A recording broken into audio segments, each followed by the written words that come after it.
just to put it real bluntly, it doesn't seem like my attention has much of a steering wheel. I can't really steer it. So, I mean, I can. You say, pay attention to your right foot. I can do that for a minute, Exactly. So that's why. But then, whoosh, right. it's off on its own trip. Well, we have to learn to do that. We don't have the habit of doing it. You see, it's possible to do it, right? We just don't have the habit of doing it. Yeah, we don't. So then, cultivating a habit could be something that would be interesting. Right, but I would say first, let's invite that experience, right? Let's invite the noticing of what we call present, right? Do you mean invite by, have a desire for it? No, right now in this moment we can do it, right? And we do that by placing our attention on what is already present in this moment. Yeah. Right, beautiful. Yeah, so for a moment we get off this, future, past, present, ideas, and we just begin to pay attention. And I often say to people, begin by noticing the sensation of your body, you see? Because that physical sensation is much closer to what we call the present than anything else, right? Like the mental, we have established, the mental can go anywhere, right? Past, present, future thinking. Now, let me add this, though, and see if it's right, because also the emotional can go anywhere past present. Right, because the emotional is tied right to the mental, right? Exactly. So emotional is not in the present. Well, it's again a little closer maybe than the thinking process, but the emotion most of the time is so volatile.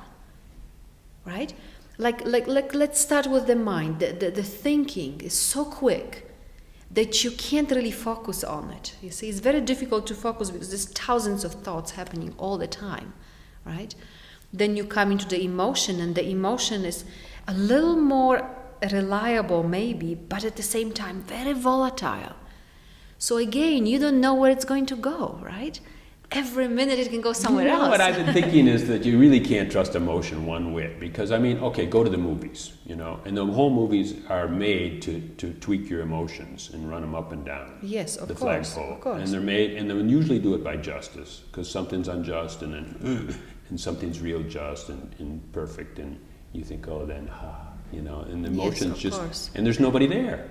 There's Yes. nothing there. It's just some images, some blotches of light and some sound.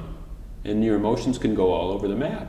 You can actually just freak out and just, think that a million things. And so then I don't have the feeling that emotions are trustworthy whatsoever. There's some place I would say that feeling is closer to what's really happening than a thought. But in general, I would agree, it's not reliable, you see. Not reliable. That's why I say, begin by noticing the sensation of your body. So sensations are just sensations. Right.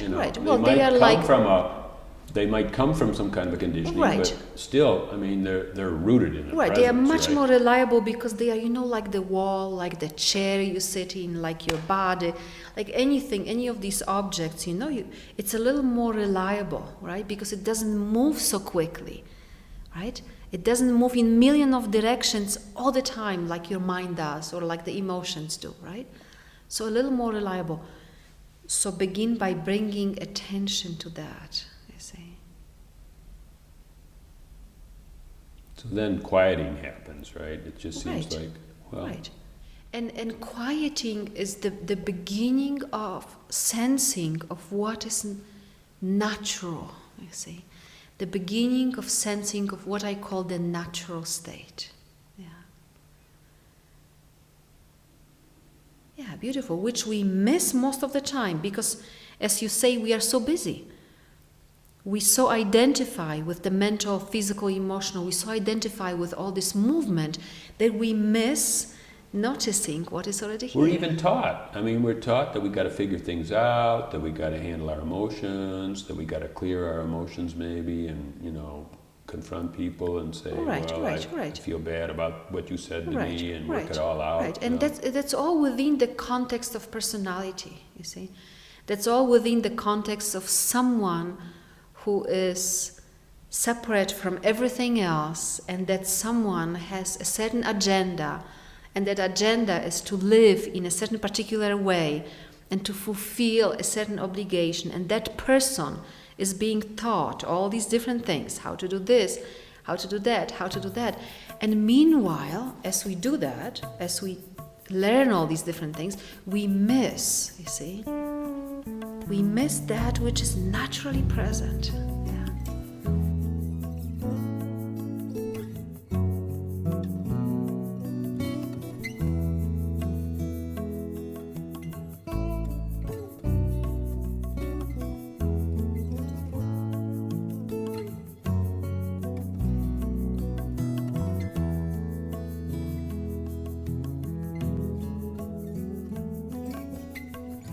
Your beloved calls you here today